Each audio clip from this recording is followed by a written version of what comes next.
Welcome back to Graphic Novel Review and happy Women's History Month. This month I have 2 quick recommendations and 1 review for you. First up, we have Belle and Puppycat Volume 1 and 2 from Natasha Allegri. Now these are tie-ins from the show Belle and Puppycat, and they're really quick reads. These would be perfect for someone younger, perfect for fans of shows like Steven Universe or Adventure Time. So this comic revolves around Belle and her cat, Puppycat, who have some magical qualities. Belle found Puppycat in another dimension, and now she is a magical temp worker who has to go and do very small tasks around different dimensions. In Volume 2, we see Belle and Puppycat just trying to find a broken music box. So they're really quick reads, good for young ones, and if you enjoy anything Cartoon Network, you'll enjoy this. And I would give Belle and Puppycat 3 messy chocolate bars out of 5 messy chocolate bars. Next up, we have Super Late Bloomer, My Early Days in Transition, by Julia Kaye, and this is a graphic memoir.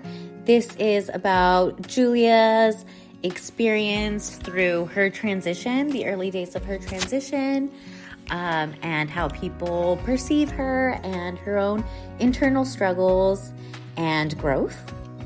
This is also a pretty quick read. It's set up as a comic strip, the 3-panel comic strips. And you really get to see her thoughts and her growth. I really enjoyed it, and I'd give it 4 out of 5 fancy eyeliners. So now I'll go into the in-depth review, and for this month, I've chosen Bingo Love by T. Franklin. And this is going to be spoiler heavy. I will let everyone know if you don't want to get any spoilers. This is an amazing comic book. I do rate it 5 out of 5 bingo cards. It is a romance that spans over many, many years. It's realistic, but still has a happy ending. I highly, highly recommend this for all ages, so check it out. But if you'd like a quick summary, stick around.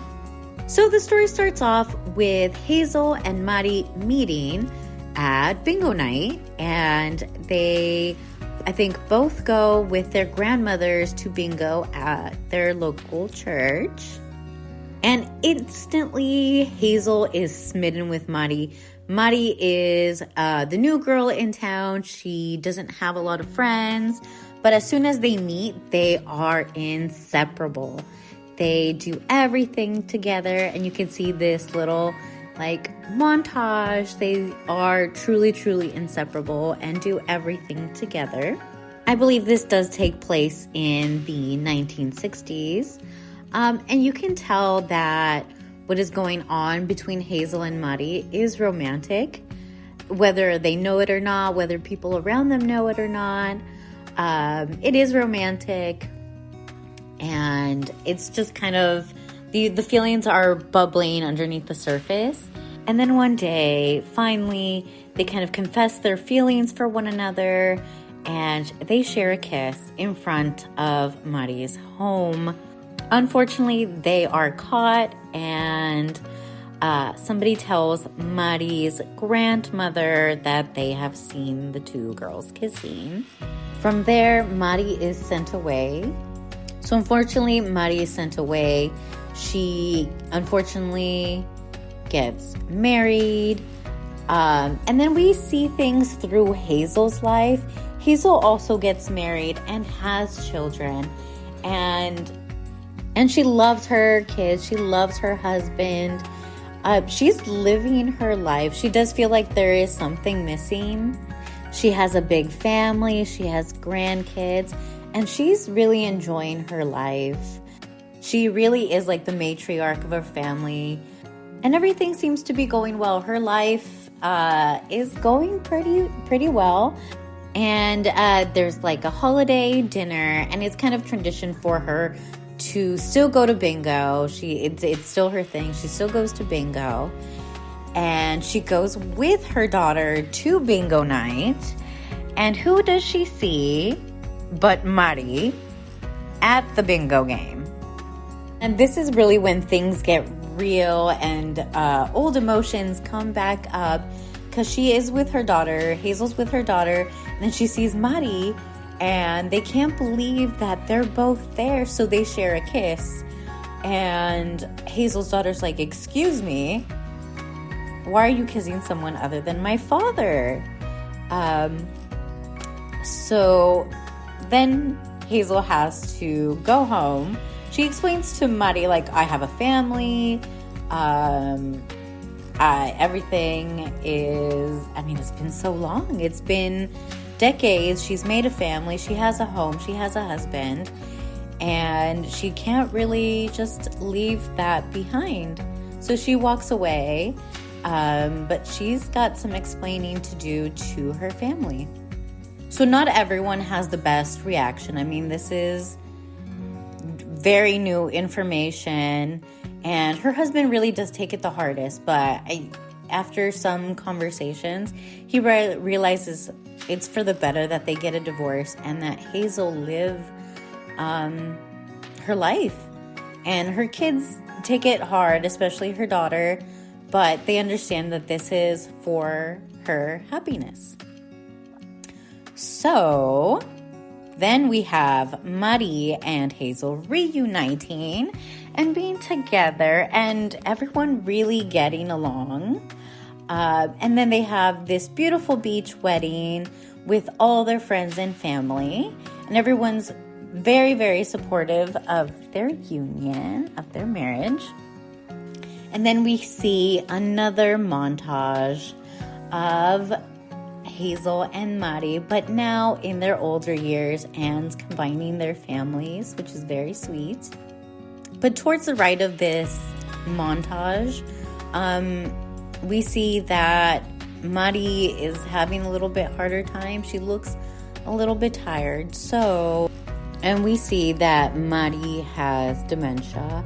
And Hazel's taking care of her, and they are living in a facility, but they're living there together, and they always have family visiting. And towards the end of this, we hear their nurse say, "Mari keeps getting sicker and sicker, and Hazel, you look so tired." And then they fall asleep together in the same bed. And then we see Hazel and Mari in heaven playing bingo together. They're reunited, like when they met at bingo later in their lives. So there is a happy ending. They're together. Now, it is very emotional at times, and I personally felt like we didn't get to see enough of their relationship together. Some of it was the struggle of reuniting. And I guess you can. I definitely felt like I wanted to see more of Hazel and Mari's relationship. Just like their everyday stuff as teens, in their later years. Because they were separated for a bit there in middle age. And then when Mari gets dementia. However, I read the Jackpot Edition on Hoopla, and I highly suggest it because it has bonus comics at the end that give you more of Hazel and Mari's relationship together. We also get several side stories about Hazel's husband and his experiences. So I would highly recommend the extended version. It's Bingo Love Jackpot Edition on Hoopla. That's the way I read it, and I really, really enjoyed it. Overall, Bingo Love is everything I'm looking for in a comic book. It's realistic while still having a happy ending. It's sweet. I think it's perfect for all ages. And I do hope you enjoy Bingo Love by T. Franklin.